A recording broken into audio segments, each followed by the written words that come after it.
Sa 15. Bienvenidos al Seminario Reina Valera. Yo soy Gilberto Aves, rector del Seminario Abierto, y esta es la lección número 15 de la materia Sinopsis del Antiguo Testamento, cuyo tema es Esdras. El camino de retorno. Pedimos la bendición de Dios sobre el estudio de su palabra. Empecemos. Esdras, el camino de retorno. Por Ray C. Stedman. Los libros de Esdras, Esther y Nehemías abarcan el período histórico de la cautividad de Israel en Babilonia y el período inmediatamente posterior a su regreso a Jerusalén. A Jerusalén procedentes de Babilonia regresaron unos 150.000 judíos, muchos menos que los que regresaron recientemente, algo que es algo tan maravilloso para nosotros en estos tiempos. El relato bíblico concede gran importancia a este retorno. En las escrituras hebreas, los libros de Esdras y de Nehemías forman un solo libro.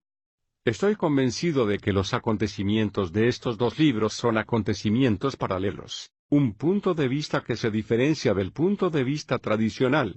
La mayoría de los comentaristas de las escrituras dicen que Nehemías siguió cronológicamente a Esdras, pero estoy convencido de que un estudio detallado de estos dos libros pondrá de manifiesto que los acontecimientos que se relatan en ellos sucedieron al mismo tiempo.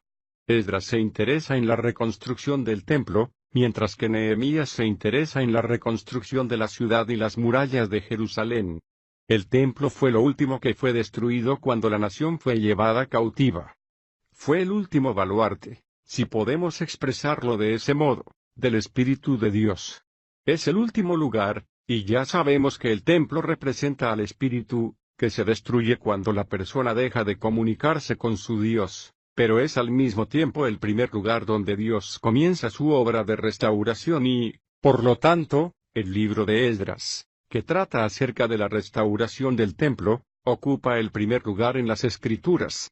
Fíjese en las palabras con las que empieza este libro: en el primer año de Ciro, rey de Persia, y para que se cumpliese la palabra de Jehová por boca de Jeremías, Jehová despertó el espíritu de Ciro, rey de Persia, quien hizo pregonar por todo su reino, oralmente y por escrito. Leamos ahora lo que dice en 2 de Crónicas 36, 22, en el primer año de Ciro, rey de Persia, y para que se cumpliese la palabra de Jehová por boca de Jeremías, Jehová despertó el espíritu de Ciro, rey de Persia, quien hizo pregonar por todo su reino, oralmente y por escrito. Dice exactamente lo mismo. El libro de Esdras empieza justo donde acaba el de Crónicas y por eso se cree que Esdras escribió ambos libros. Por ello, Esdras se convierte para nosotros en la imagen de la obra de Dios al restaurar el corazón que ha caído en pecado, ya que la restauración puede llevarse a cabo sobre una base personal. Puede ser sobre la base de la iglesia local o en relación con cualquiera de las grandes denominaciones que honran a Dios en nuestros días. Puede tener que ver con la obra de Dios en una nación, haciendo que regrese de su secularismo y materialismo a un verdadero conocimiento espiritual y fortaleza. En cualquier caso, siempre sigue el modelo que se nos presenta en el libro de Esdras. Esta es la imagen de cómo obra Dios cuando se dispone a restaurar el corazón que ha caído en pecado. El libro se divide de una manera natural en conformidad con los ministerios de dos hombres, Zorobabel, en los capítulos 6 al 11 y Esdras de los capítulos 7 al 10. Ambos hombres guiaron a los cautivos de Babilonia de regreso a Jerusalén.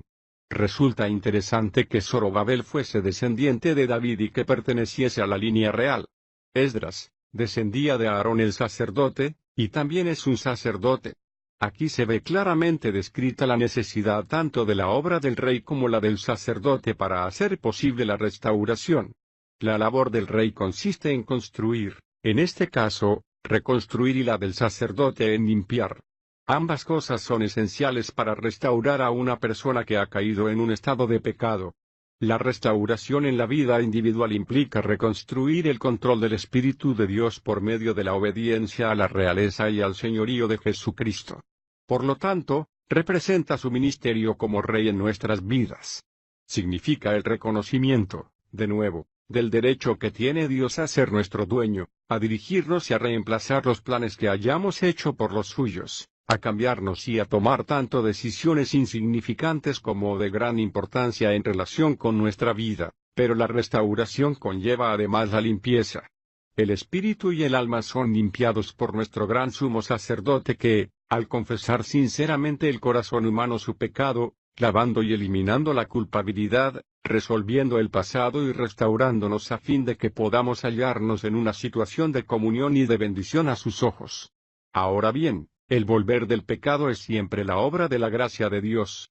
En el primer versículo dice, Jehová despertó el espíritu de Ciro, rey de Persia.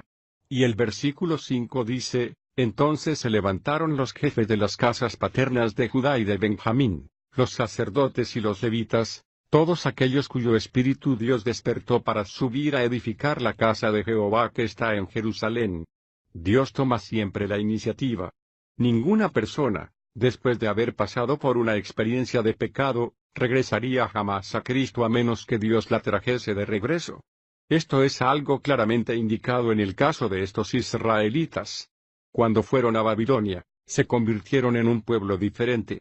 El Dr. J. Vernon G. ha señalado el hecho de que mientras estaban en Israel estaban encargados del cuidado de las ovejas y eran pastores, pero al marcharse a Babilonia no pudieron continuar guardando ovejas, de manera que se convirtieron en tenderos o comerciantes y tuvieron además mucho éxito en su empresa. De tal modo que la imagen estereotipada del judío es, en la actualidad, ampliamente conocida por todo el mundo y son los comerciantes de la tierra. En Babilonia comenzaron una cadena de tiendas, algo parecido a Sears o el Corte Inglés, así como otras grandes tiendas. Llegaron a ser tan prósperos, habiéndose sumido de tal forma en el materialismo, que no querían regresar a Jerusalén, a pesar de que aún seguían siendo esclavos y exilados de su propia tierra y muchos de ellos se negaron a regresar cuando Dios les abrió la puerta. Pero el Espíritu de Dios despertó el deseo de volver en algunos de ellos, haciendo que se sintieran insatisfechos con la prosperidad material. Las cosas no satisfacen nunca de por sí el anhelo profundo del espíritu humano. Cuando sentimos esa necesidad imperiosa, el Espíritu de Dios nos está moviendo para que regresemos y reconstruyamos aquellas cosas que se convierten en puntos fuertes espirituales. El primer retorno tiene lugar bajo Zorobabel. Este gran descendiente real condujo a unas 50.000 personas de regreso desde Babilonia a Jerusalén. La historia de ese retorno la encontramos en los 2 primeros capítulos. Cuando llegaron a Jerusalén, era el 7º mes del año, justo a tiempo para celebrar la fiesta de los tabernáculos de los judíos. Esta fiesta de los tabernáculos, también conocida como la fiesta de la reunión, fue el tiempo en el que el pueblo de Israel vivió en cabañas para recordarles su naturaleza como peregrinos. Por cierto que, esta fiesta se celebra como anticipación de la reunión de Israel de la enorme dispersión a escala mundial, que tendrá lugar durante el milenio y es la fiesta en la que se mezclan las lágrimas de dolor al contemplar el pueblo cómo se vuelven a colocar de nuevo los cimientos del templo. Lo primero que hicieron fue construir un altar justo en el mismo lugar donde estuvo el templo original, en medio de las ruinas. Erigieron bajo el cielo raso un altar a Dios y comenzaron a adorar y a ofrecer sacrificios, como les había mandado la ley de Moisés que lo hiciese. Esto resulta altamente significativo porque el primer acto de un corazón que verdaderamente desea regresar, después de haber estado errante en la oscuridad de los caminos del mundo a la verdadera comunión con Dios, es erigir un altar, que es siempre el símbolo de la propiedad. Es al mismo tiempo el reconocimiento de que Dios es el único que tiene derecho a nosotros y el símbolo de nuestra relación personal con Él. Por lo tanto, un altar implica casi de modo invariable, el sacrificio, la adoración y la alabanza, el sacrificio que representa reconocer la verdad. No sois vuestros, pues habéis sido comprados por precio. 1 Corintios 6, 19 a 20. La adoración que representa disfrutar una vez más de una relación que ha sido restaurada, cuando el corazón está recibiendo nuevamente el ministerio por parte de aquel que puede suplir nuestras necesidades y la alabanza de un corazón lleno de gozo. Recientemente un hombre me recordó una ocasión en la que pidió permiso en el trabajo para poder venir a hablar conmigo acerca de su vida de oración. Había traído consigo hojas de papel sobre las cuales había escrito las cosas acerca de las cuales había intentado orar. Tenía 3 o 4 hojas escritas. En aquella ocasión me había dicho, tengo bastante problema con esto. Me encuentro con que me cuesta trabajo acordarme de todas estas cosas y tengo que estar repasando estas listas. Es algo tan mecánico, tan vacío. Yo le sugerí, ¿por qué no te olvidas de todo esto y pasas tu tiempo, al menos durante unas cuantas sesiones de oración, solo alabando al Señor? Me dijo. Me sentí muy enfadada porque había tenido que dejar mi trabajo para hablar con usted y todo cuanto usted me dijo fue, ¿por qué no pasas tiempo alabando al Señor? Quería que me diese usted un consejo sobre cómo organizar mi vida de oración y cómo hacer las cosas mejor, pero después de que se me pasase el enfado, lo intenté y me encontré con que funcionaba. Entonces experimenté una sensación de restauración, de haber recuperado mi comunión personal. Eso es lo que pretende Dios y por eso es por lo que el altar es algo muy importante en la obra de restauración. Lo segundo que hicieron fue colocar los cimientos del templo. Se enfrentaron con la obra con sentimientos conflictivos, según se nos dice en el capítulo 3, versículos 11 a 13, cantaban alabando y dando gracias a Jehová. Y decían, porque Él es bueno, porque para siempre es su misericordia sobre Israel. Todo el pueblo gritaba con gran júbilo, alabando a Jehová, porque eran colocados los cimientos de la casa de Jehová. Pero muchos de los sacerdotes, de los levitas, de los jefes de casas paternas y de los ancianos que habían visto el primer templo lloraban en alta voz cuando ante sus ojos eran puestos los cimientos de este templo, mientras muchos otros daban grandes gritos de alegría. Y por causa del griterío, el pueblo no podía distinguir la voz de los gritos de alegría de la voz de llanto del pueblo, pues el pueblo gritaba con gran júbilo, y el bullicio se oía desde lejos. ¿Se ha sentido usted alguna vez de ese modo? ¿Ha regresado usted alguna vez a Dios después de haber pasado un tiempo de frialdad y de haberse alejado de Él, habiendo sido cautivo del poder del pecado, con una enorme sensación de gozo al volver el Espíritu a restablecer los cimientos de la comunión? Pero al mismo tiempo lo hizo lamentando los años perdidos y derrochados. Esa es exactamente la imagen que se nos ofrece aquí. Las lágrimas de gozo se mezclaban con las del dolor al ver el pueblo cómo se volvían a colocar de nuevo los cimientos del templo. El tercer factor en este retorno, bajo Zorobabel, es la oposición que se produce de inmediato, como leemos entre los capítulos 4 al 6. Hay una fuerza que obra en todo corazón humano, de igual modo que sucede con los asuntos del mundo, que de inmediato surge y se opone a todo lo que Dios intenta realizar. Hay una fuerza en todas las personas que se resiste con enemistad y con odio a la obra del Espíritu de Dios. En este caso esta fuerza se pone de manifiesto de inmediato y nos hallamos ante una gran lección en cuanto a su manera de hacerlo. Al principio se manifiesta con una gran solicitud amigable. Se nos dice en el capítulo 4, 1 y 2, cuando los enemigos de Judá y de Benjamín oyeron que los que habían venido de la cautividad edificaban un templo a Jehová Dios de Israel, se acercaron a Zorobabel y a los jefes de las casas paternas, y les dijeron, permitidnos edificar con vosotros, porque como vosotros, buscamos a vuestro Dios, y a él hemos ofrecido sacrificios desde los días de Esarhadón, rey de Asiria, que nos trajo aquí. Por cierto que este es el principio de los samaritanos, a los que se menciona con frecuencia en el Nuevo Testamento. Estos samaritanos, que adoraban al mismo Dios decían, permitidnos edificar con vosotros. Nos gustaría participar en esta empresa. Estáis reconstruyendo el templo y eso es fantástico. Os ayudaríamos con gozo. Vienen con un deseo sincero, con el corazón abierto, dispuestos a ayudar y participar en el trabajo. Una solicitud la mar de sutil, ¿no es cierto? No resulta muy difícil decirle que no a un enemigo que nos amenaza de muerte atemorizándonos, pero cuando se presenta derritiéndose de amabilidad y ofreciéndose a ayudar en nuestros proyectos, resulta muy difícil decir que no.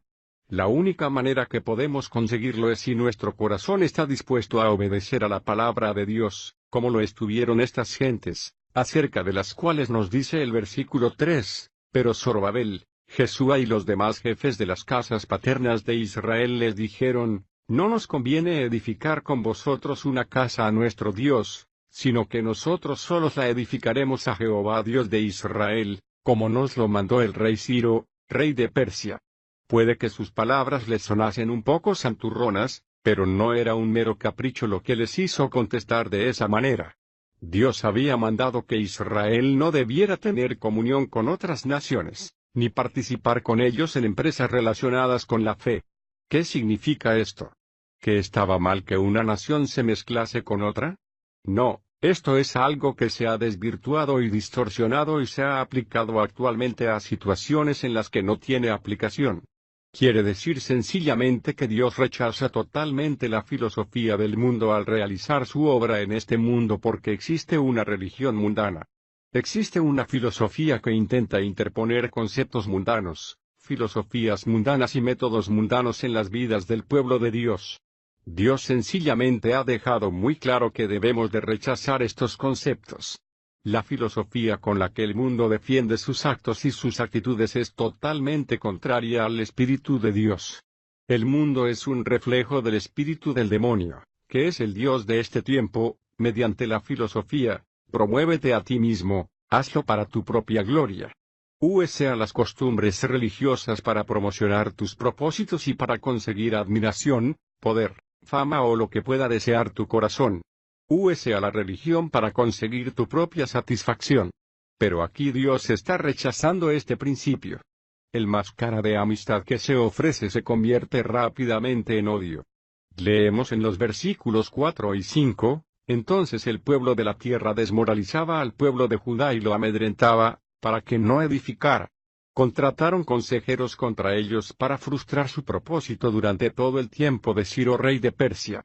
Y en los 2 capítulos siguientes nos encontramos la historia del éxito que tuvieron a la hora de impedir la obra de la reconstrucción del templo. Intentando deliberadamente frustrar a este pueblo, se burlaron de ellos y les ridiculizaron, desanimando a Israel de llevar a cabo el trabajo que Dios les había mandado. Estos supuestos amigos se valieron incluso de medios legales para minar la autoridad de Israel y su derecho a construir.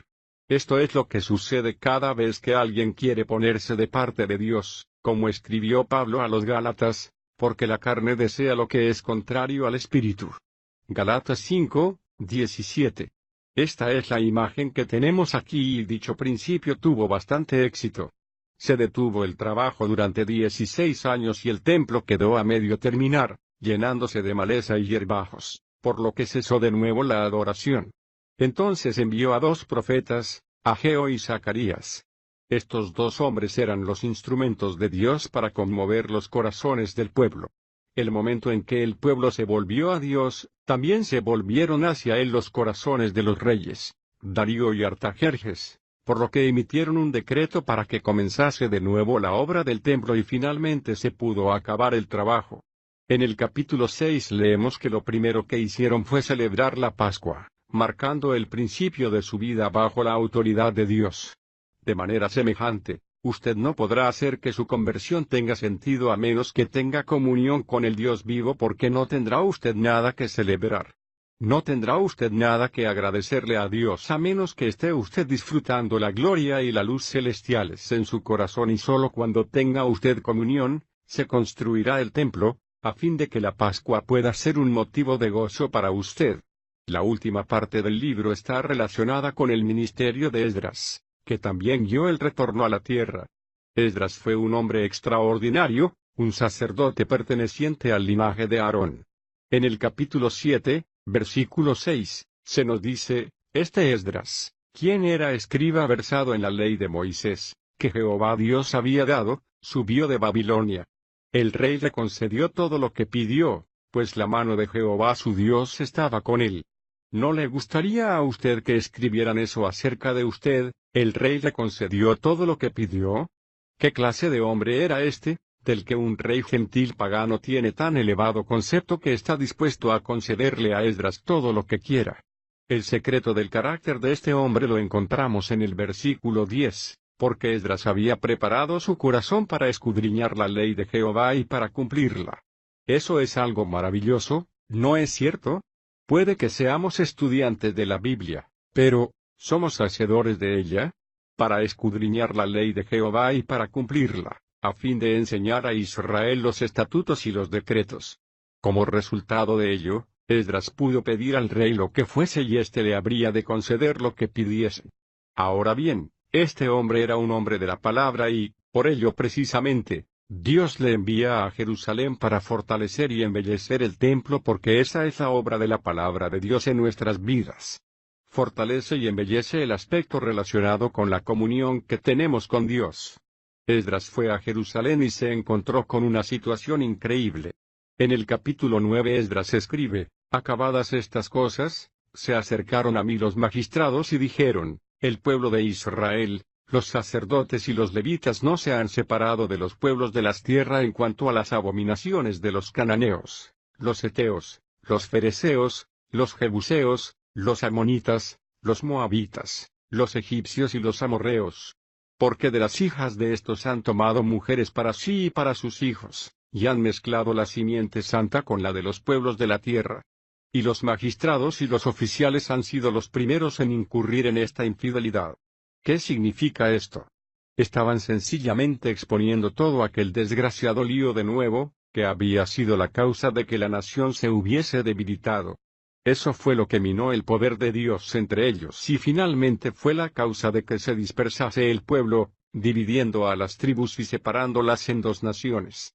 Finalmente, por haber participado en aquellas costumbres idólatras, Dios les entregó en manos de sus captores. En aquellos momentos, después de 70 años, no habían aprendido nada. La carne nunca cambia. Por mucho tiempo que lleve usted andando en el Espíritu, no se encontrará usted nunca en la situación en la que no pueda volver a lo peor de sí mismo, si se aparta usted de la dependencia en el Espíritu de Dios y ellos habían vuelto a sus antiguas costumbres. Esdras nos dice en el versículo 3, al oír esto, rasgué mi vestidura y mi manto, me arranqué los pelos de mi cabeza y de mi barba y me senté consternado. Hasta el sacrificio de la tarde. Fue increíble. Al acercarse el libro a su fin, Esdras ora a Dios y confiesa este gran pecado, pero Dios, en su gracia, entra en los corazones del pueblo. Los dirigentes vienen a ver a Esdras, sintiéndose contritos, y reconocen el mal que han hecho. Se emite una proclamación y el pueblo se reúne. Sucede en un día lluvioso, pero a pesar de la lluvia, el pueblo permanece, miles de ellos, delante del templo y confiesan su culpa, admitiendo haber desobedecido a Dios, y acuerdan dejar a las mujeres y a los hijos que habían tenido aparte de la voluntad de Dios. No cabe duda que hacerlo debió ser algo que les causaría un gran sufrimiento, ¿verdad? No era nada sencillo y es lo que quiso decir Jesús con las palabras: si alguien viene a mí y no aborrece a su padre, madre, mujer, hijos, hermanos, hermanas y aún su propia vida, no puede ser mi discípulo. Lucas 14, 26. Nuestra relación con Dios es antes que ninguna otra, pero eso no quiere decir actualmente que el hombre tenga que abandonar a su mujer, ya que se trata de una enseñanza simbólica.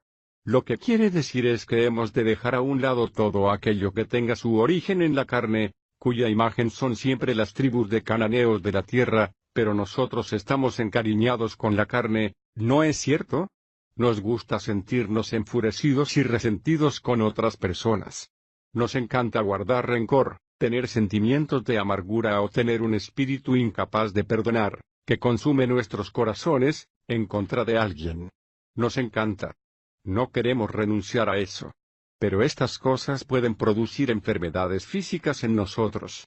Tal vez más del 50% de las dolencias físicas y nerviosas que padecemos sean debidas a actitudes equivocadas, pero cuando alguien nos lo hace ver, preferimos seguir teniendo el problema que cambiar de espíritu o de actitud. Es difícil, ¿no es cierto? Fue muy difícil para los israelitas abandonar a sus mujeres y a sus hijos, pero se dieron cuenta de que la única manera que podría recuperar su comunión con el Dios vivo y de hallar el poder de Dios manifestado de nuevo entre ellos, era obedecer a su palabra. Por eso se cree que Esdras escribió ambos libros. Por ello, Esdras se convierte para nosotros en la imagen de la obra de Dios al restaurar el corazón que ha caído en pecado, ya que la restauración puede llevarse a cabo sobre una base personal. Puede ser sobre la base de la iglesia local o en relación con cualquiera de las grandes denominaciones que honran a Dios en nuestros días. Puede tener que ver con la obra de Dios en una nación, haciendo que regrese de su secularismo y materialismo a un verdadero conocimiento espiritual y fortaleza. En cualquier caso, siempre sigue el modelo que se nos presenta en el libro de Esdras. Esta es la imagen de cómo obra Dios cuando se dispone a restaurar el corazón que ha caído en pecado. El libro se divide de una manera natural en conformidad con los ministerios de dos hombres, Zorobabel, en los capítulos 6 al 11 y Esdras de los capítulos 7 al 10. Ambos hombres guiaron a los cautivos de Babilonia de regreso y de Nehemías forman un solo libro. Estoy convencido de que los acontecimientos de estos dos libros son acontecimientos paralelos, un punto de vista que se diferencia del punto de vista tradicional. La mayoría de los comentaristas de las Escrituras dicen que Nehemías siguió cronológicamente a Esdras, pero estoy convencido de que un estudio detallado de estos dos libros pondrá de manifiesto que los acontecimientos que se relatan en ellos sucedieron al mismo tiempo. Esdras se interesa en la reconstrucción del templo, mientras que Nehemías se interesa en la reconstrucción de la ciudad y las murallas de Jerusalén. El templo fue lo último que fue destruido cuando la nación fue llevada cautiva. Fue el último baluarte, si podemos expresarlo de ese modo, del Espíritu de Dios. Es el último lugar, y ya sabemos que el templo representa al Espíritu, que se destruye cuando la persona deja de comunicarse con su Dios, pero es al mismo a Jerusalén. Resulta interesante que Zorobabel fuese descendiente de David y que perteneciese a la línea real. Esdras descendía de Aarón el sacerdote, y también es un sacerdote. Aquí se ve claramente descrita la necesidad tanto de la obra del rey como la del sacerdote para hacer posible la restauración. La labor del rey consiste en construir, en este caso, reconstruir, y la del sacerdote en limpiar. Ambas cosas son esenciales para restaurar a una persona que ha caído en un estado de pecado. La restauración en la vida individual implica reconstruir el control del Espíritu de Dios por medio de la obediencia a la realeza y al señorío de Jesucristo. Por lo tanto, representa su ministerio como Rey en nuestras vidas. Significa el reconocimiento, de nuevo, del derecho que tiene Dios a ser nuestro dueño, a dirigirnos y a reemplazar los planes que hayamos hecho por los suyos, a cambiarnos al mismo tiempo el primer lugar donde Dios comienza su obra de restauración y, por lo tanto, el libro de Esdras, que trata acerca de la restauración del templo, ocupa el primer lugar en las Escrituras. Fíjese en las palabras con las que empieza este libro: en el primer año de Ciro, rey de Persia, y para que se cumpliese la palabra de Jehová por boca de Jeremías, Jehová despertó el espíritu de Ciro, rey de Persia, quien hizo pregonar por todo su reino, oralmente y por escrito. Leamos ahora lo que dice en Segunda de Crónicas 36, 22, en el primer año de Ciro, rey de Persia, y para que se cumpliese la palabra de Jehová por boca de Jeremías, Jehová despertó el espíritu de Ciro, rey de Persia, quien hizo pregonar por todo su reino, oralmente y por escrito. Dice exactamente lo mismo. El libro de Esdras empieza justo donde acaba el de Crónicas y por Sa 15. Bienvenidos al Seminario Reina Valera. Yo soy Gilberto Abels, rector del Seminario Abierto, y esta es la lección número 15 de la materia Sinopsis del Antiguo Testamento, cuyo tema es Esdras. El camino de retorno. Pedimos la bendición de Dios sobre el estudio de su palabra. Empecemos. Esdras, el camino de retorno. Por Ray C. Stedman. Los libros de Esdras, Esther y Nehemías abarcan el período histórico de la cautividad de Israel en Babilonia y el período inmediatamente posterior a su regreso a Jerusalén. A Jerusalén procedentes de Babilonia regresaron unos 150.000 judíos, muchos menos que los que regresaron recientemente, algo que es algo tan maravilloso para nosotros en estos tiempos. El relato bíblico concede gran importancia a este retorno. En las Escrituras hebreas, los libros de Esdras